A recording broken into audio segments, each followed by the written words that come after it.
Olá, bem-vindos ao Portal de Luz.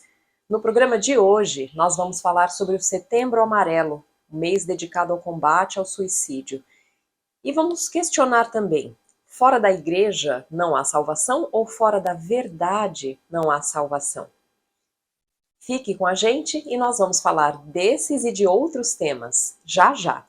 E se você gosta do nosso conteúdo, se inscreva agora no nosso canal Caibar Schutel e acione o sininho para receber a notificação de todas as nossas palestras e aulas que acontecem diariamente.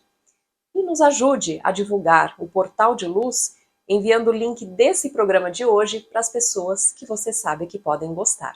E nós vamos começar ouvindo juntos a prece na voz de Chico Xavier. Oração pelos entes queridos. Senhor Jesus, concedeste-nos os entes queridos por tesouros que nos emprestas.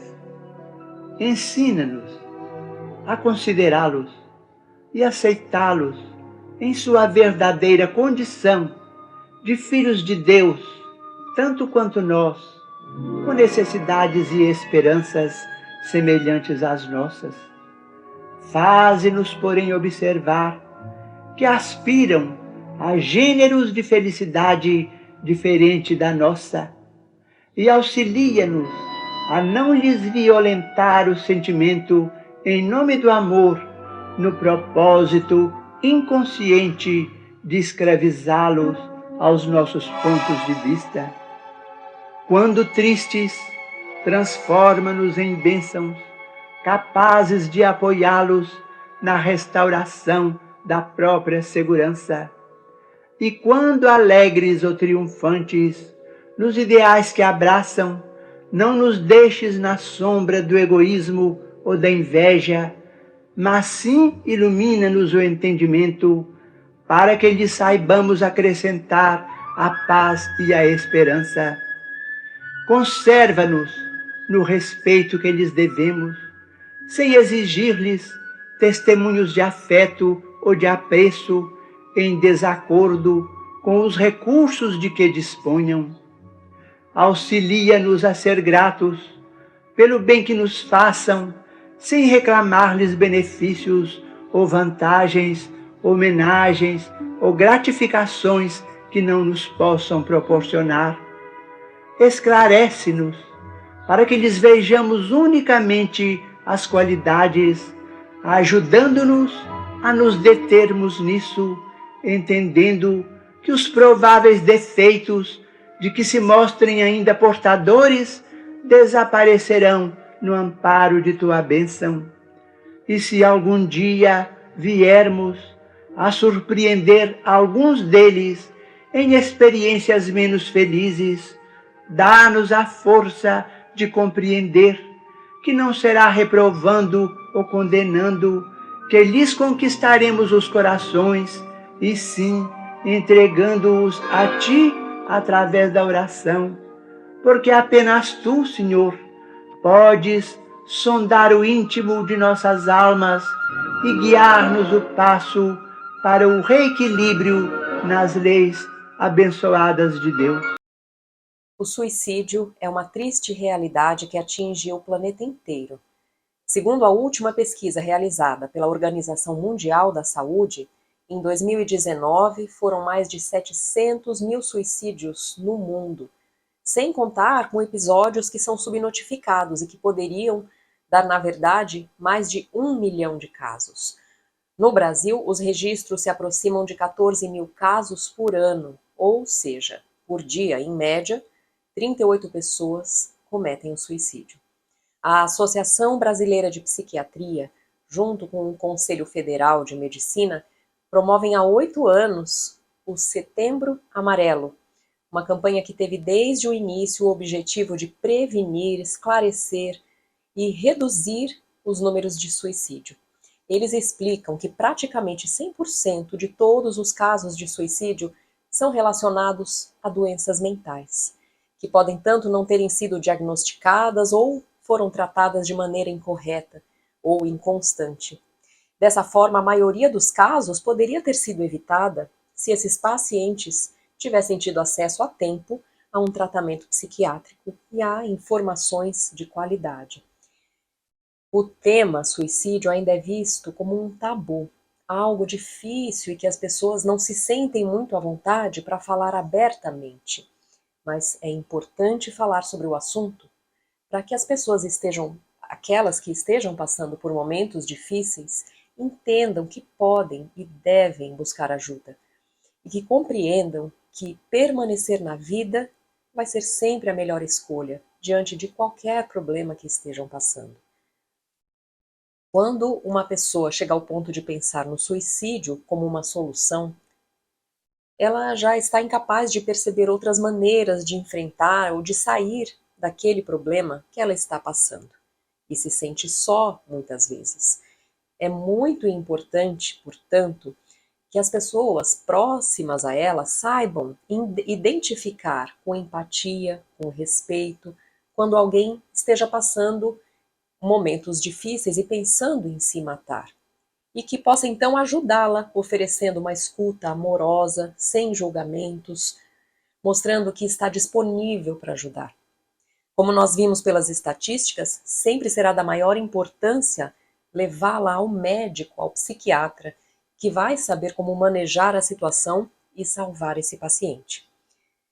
Nesse mês do Setembro Amarelo, o jornal Folha Espírita publicou no seu site, que é aberto para todos que queiram acessar, uma entrevista com o médico Carlos Eduardo Durgante, que também é professor do curso de pós-graduação em Saúde e Espiritualidade da Universidade de Caxias do Sul.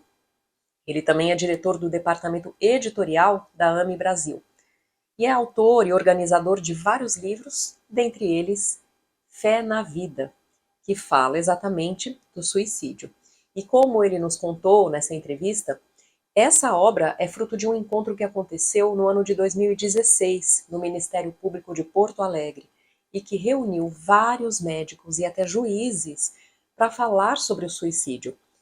O livro foi lançado em 2017, com a organização dos temas que foram tratados lá. Durgante foi o organizador da obra. E ele ressaltou o quanto cada um de nós deve valorizar a vida como um bem inalienável. Ainda mais para nós que somos espíritas, que já sabemos que a vida não termina com a morte e que para que consigamos resolver qualquer problema, qualquer desafio, devemos buscar a fé e a confiança nas leis de Deus. Ele, como médico, vê a necessidade de que se fale com mais transparência sobre esse tema, tirando aquela barreira de que isso não pode ser falado, tirando também o estigma sobre a família que teve alguém que se suicidou. Porque os parentes, além da dor da perda e muitas vezes da culpa que carregam por não terem conseguido evitar a tragédia, ainda muitas vezes ouvem comentários quase que acusatórios de quem está de fora da situação. Durgante falou também nessa entrevista sobre suicídios que têm acontecido na infância e na adolescência e que são sempre muito chocantes. Em crianças, são estimadas 300 tentativas para cada um suicídio consumado. Na maioria das vezes, a depressão infantil está por trás, gerando aquela tragédia na família. Na adolescência, que já é um período de instabilidade emocional, é relativamente fácil aquele ser se sentir levado por maus exemplos, se sentir afetado pela opinião do grupo, o que vai agravar a situação. Mas em ambos os casos, ambientes familiares desarmônicos, onde essa criança ou jovem sofrem abusos, rejeição, privação de afeto, não recebe algum suporte emocional, esses problemas podem vir a acontecer com mais frequência. Assim também como o uso do álcool e das drogas nessa faixa etária, que entram de início como uma forma de entorpecer o sofrimento, mas acabam abrindo as portas para uma tragédia ainda maior. Às vezes, esses fatos não são percebidos em casa porque os pais não estão totalmente presentes ou percebem tarde demais. Mas ainda assim, Durgante ressalta algo muito bom e positivo para que a gente possa refletir e valorizar. Nas famílias onde há alguma prática religiosa, os riscos são menores de um filho desenvolver depressão e outros distúrbios que poderiam levar ao suicídio, assim também como nos lares nos quais a família é unida e amorosa um com o outro. Quando, por exemplo, aquela criança que pode ter uma tendência a baixa autoestima não se sentir aceita no grupo da escola, ela terá uma tendência a se abrir com alguém da sua família, onde ela sabe que é amada, que é aceita, ao invés de se afundar na tristeza e na solidão. E por outro lado, essa mesma criança também vai se sentir fortalecida, vai ter um código moral, ético, interno, e ela vai se sentir capaz de proteger ou impedir que aquele grupo na escola maltrate um colega mais tímido ou com alguma característica que seja alvo de piadas de mau gosto. Ela vai se sentir com a tendência a proteger esse amigo. Como nós sabemos, o nosso corpo físico é perecível, é transitório, e um dia nós deixaremos ele aqui para entrar na vida espiritual. Mas nós não devemos tentar abreviar esse tempo, que pertence a Deus, enquanto estivermos diante dos desafios da nossa vida. Os problemas que parecem insolúveis, as doenças, as perdas, fazem parte da jornada de todos e, portanto, nós temos que nos fortalecer, sermos fraternos uns com os outros, estendermos a mão para quem está em dificuldade. Devemos entender a importância da encarnação como uma oportunidade para aprendermos, melhorarmos e evoluirmos, aperfeiçoarmos o nosso ser. No site da Folha Espírita tem a entrevista completa com o Dr. Durgante e também o link para o podcast com ele, que é o podcast, o episódio 172, Setembro Amarelo. E ainda dá também para acessar a campanha nacional contra o suicídio no site www.setembroamarelo.com. E lá pode-se conferir todo o material disponível para a população.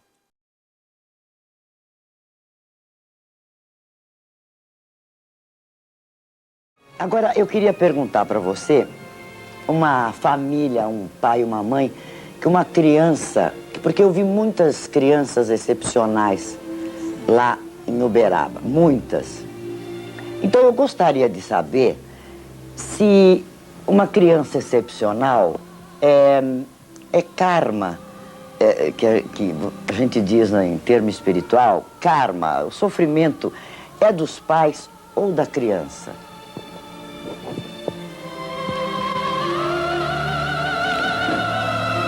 Nair, a criança excepcional sempre me impressionou pelo sofrimento de que ela é portadora, não somente em se tratando dela mesma, mas também dos pais. E isso tem sido tema de várias conversações minhas com o nosso Emmanuel, que é o guia espiritual de nossas tarefas. Ele então diz que, em regra geral, a criança excepcional é o suicida reencarnado. Reencarnado depois de suicídio recente. Porque a pessoa, quando pensa que se aniquila, ela está apenas estragando ou perdendo a roupa que a providência divina permite de que ela se sirva durante a existência, que é o corpo físico. A verdade é que ela, em si, é um corpo espiritual. Então, os remanescentes do suicídio acompanham a criatura que praticou a autodestruição para a vida do mais além. Lá ela se demora algum tempo, amparada por amigos, que toda criatura tem afeições por toda parte, mas volta à Terra com os remanescentes que ela levou daqui mesmo após o suicídio. Se uma pessoa espatifou o crânio, se o projétil atingiu o centro da fala, ela volta com a mudez. Se atingiu apenas o centro da visão, ela volta cega. Mas se atingiu determinadas regiões mais complexas do cérebro, ela vem em plena idiotia.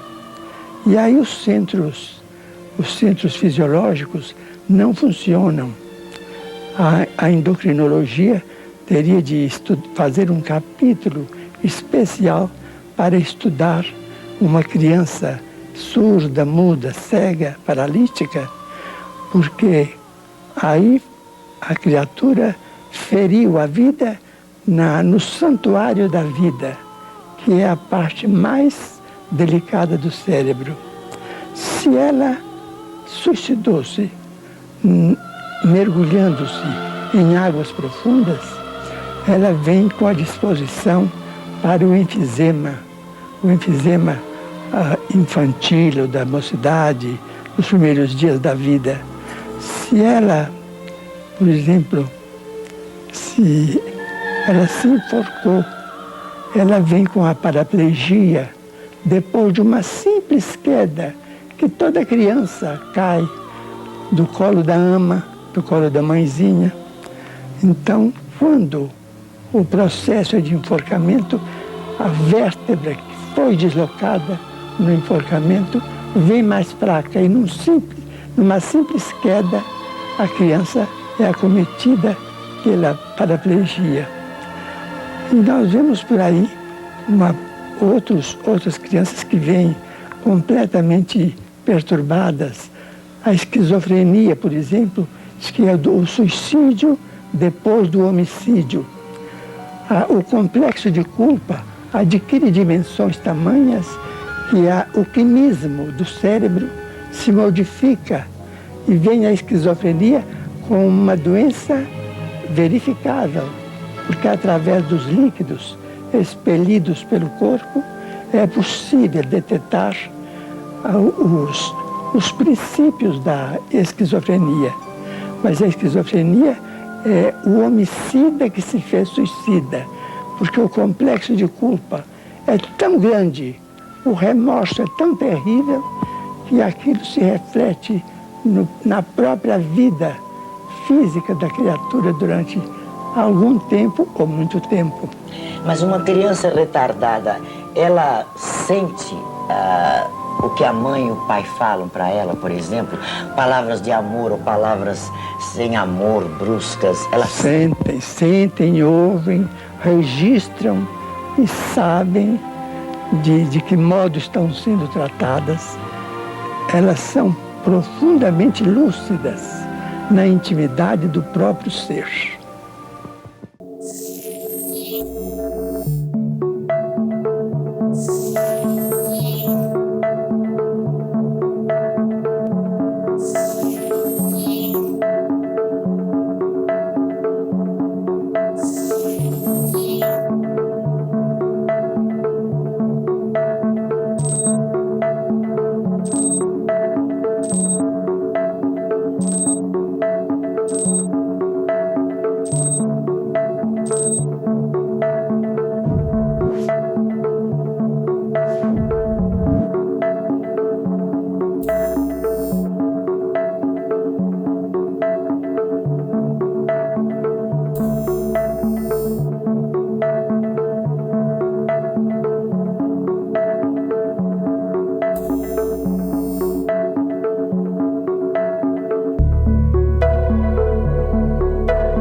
os grandes testemunhos virão agora, segundo Chico, né? Chico falou-nos, então, desse período de tribulação pelo qual nós vamos passar, né? Como a gente viu na resposta dele. Quando vier o tempo, teremos que exemplificar.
Nós vamos agora ouvir a nossa amiga Sandra Marinho no quadro Educa a Tua Alma.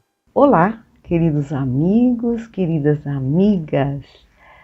Certa vez, um seguidor do nosso programa nos fez a seguinte pergunta: qual é a postura desejável diante de uma conversa onde o assunto é religião, Deus, reencarnação, entre outros temas, sem entrar em conflitos ou até mesmo ter algum desentendimento com pessoas de outros credos e até mesmo ateus?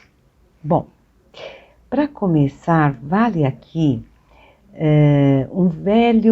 lembrar de um velho ditado que aprendemos com os nossos antepassados: política e religião não se discute.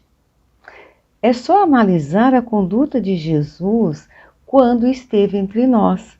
Não encontraremos nenhuma passagem no Evangelho em que ele tivesse se envolvido em algum tipo de discussão, alguma polêmica, seja lá com judeus, pagãos ou outras seitas, né? Não temos essa notícia. Em seus ensinamentos, não há registro de comparações entre religiões e ele mesmo não ficava analisando o credo do seu interlocutor e nem do povo que o escutava às margens do mar, do rio, nos campos ou até mesmo nas sinagogas. Ele apenas falava do reino do Pai, do reino de Deus, no qual haveria lugar para todos aqueles que o seguissem. Jesus não se utilizava de meios persuasivos, deixava que os ouvintes que decidissem por si só. Aliás, o livre-arbítrio sempre foi a regra áurea seguida pelo Mestre. Quem tivesse ouvido para ouvir, que o ouvisse. Bom, não se tratava de discussões nem embate com quem quer que fosse. Ele não tratava dessa questão. Mesmo que cutucado, e nós temos prova disso em várias passagens, né, que deixam bem claras as pegadinhas que tentavam dar no Mestre, porém todas sem sucesso. Existem muitos livros que estudam profundamente o Evangelho. E eu indico um que considero uma das obras históricas mais valorosas, que é o livro Boa Nova, do espírito Humberto de Campos, psicografado por Chico Xavier. É um livro fantástico, né? Porque ele nos transporta para aquela época em que Jesus esteve aqui entre nós. Nos traz relatos evangelistas cheios de realidade e sentimentos daquele momento. Eu costumo dizer que nesse livro a gente toma conhecimento dos bastidores, né, daquelas cenas inovidáveis em que Jesus é o protagonista. A psicologia com que o mestre conduzia as situações de impasse era surpreendente e, em hipótese alguma, incluía qualquer iniciativa de impor o seu pensamento. O outro, quem ouvia, que concluísse o que fosse capaz de concluir. Assim foi quando os fariseus, por exemplo, que não concordavam em pagar os altos impostos cobrados pela coroa do Império Romano, enviaram seus discípulos e os acompanhados até dos herodianos para perguntar a Jesus, né, se era justo o pagamento de impostos a César, tão altos, né? Mostrando-lhe a moeda da época onde estava gravada a imagem do grande imperador. E Jesus, o que ele fez? Simplesmente respondeu: dai a César o que é de César e a Deus o que é de Deus. Simples assim. Ele não deu margem a qualquer discussão sobre o mérito ou o valor do imposto.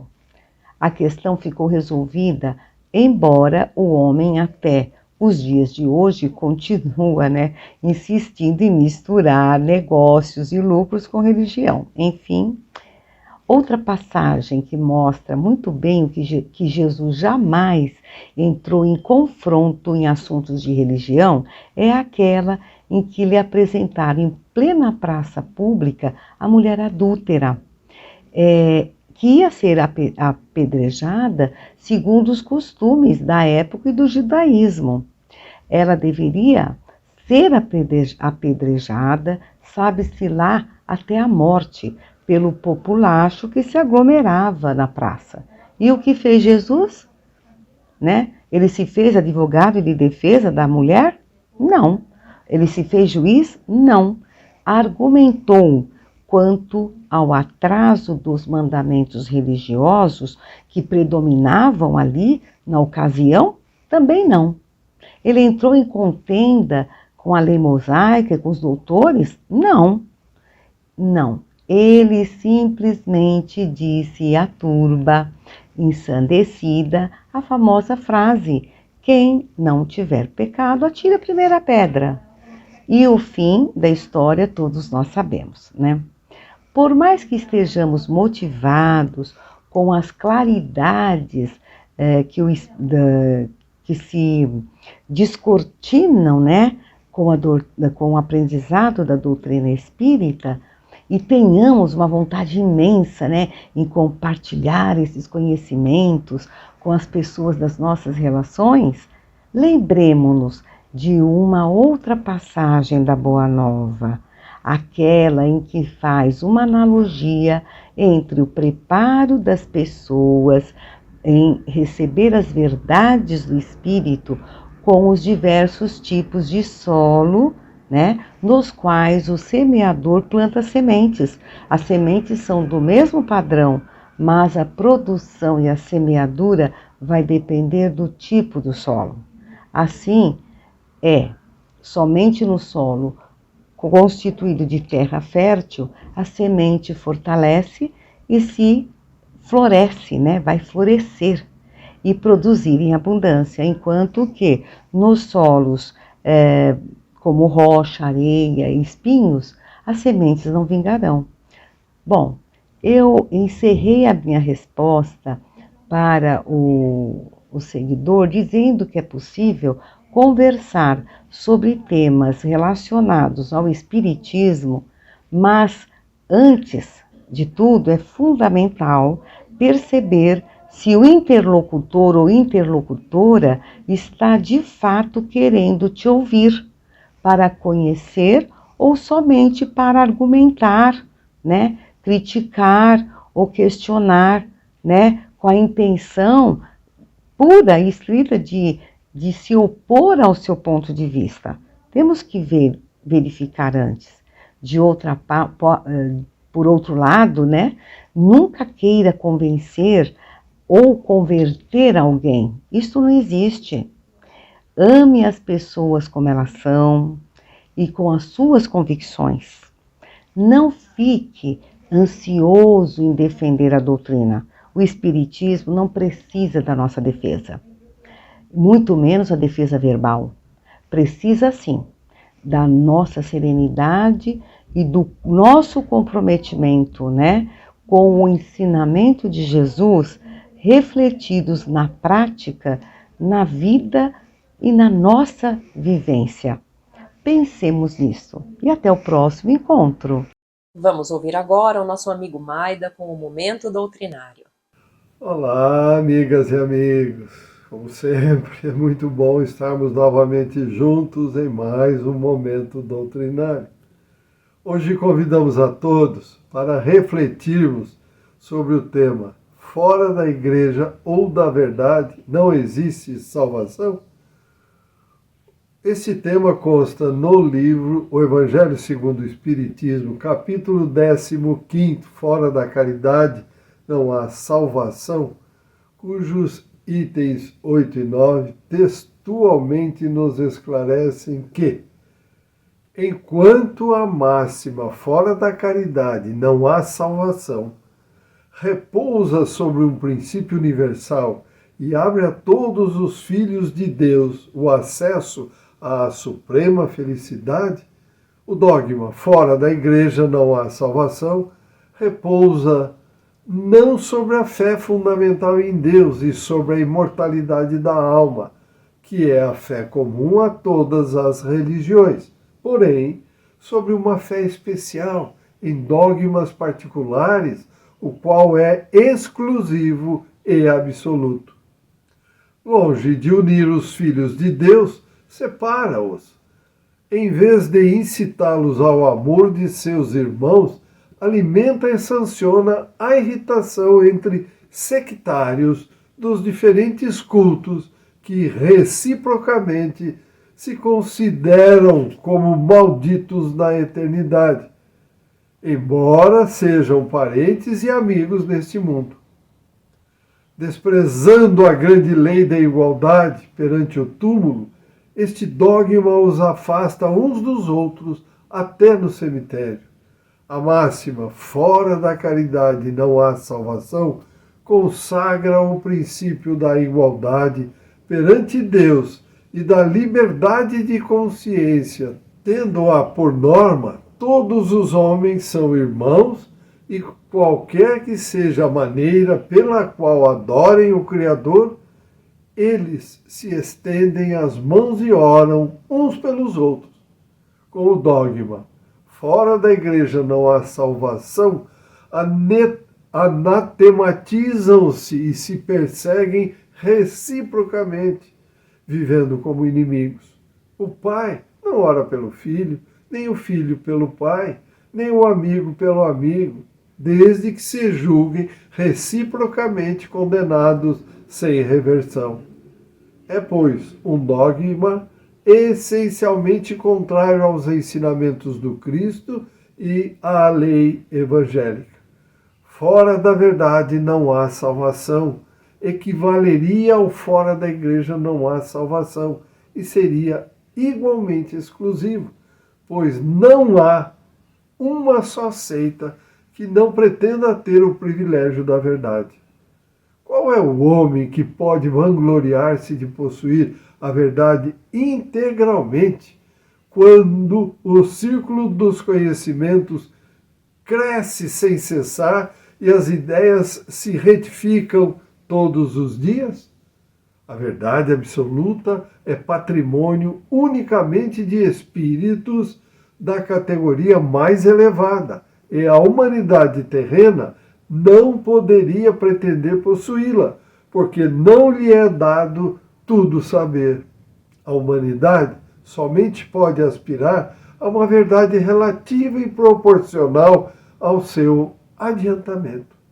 Se Deus tivesse feito da posse da verdade absoluta a condição expressa da felicidade futura, Deus teria então proferido uma sentença de proscrição geral, ao passo que a caridade, mesmo na sua mais ampla acepção, pode ser praticada por todos, por todos.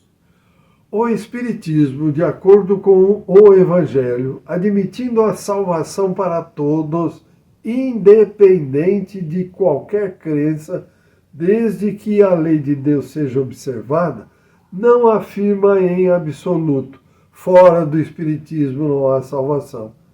E como não pretende ensinar ainda toda a verdade, também não diz, fora da verdade não há salvação, pois que esta máxima dividiria em lugar de unir e perpetuaria os antagonismos.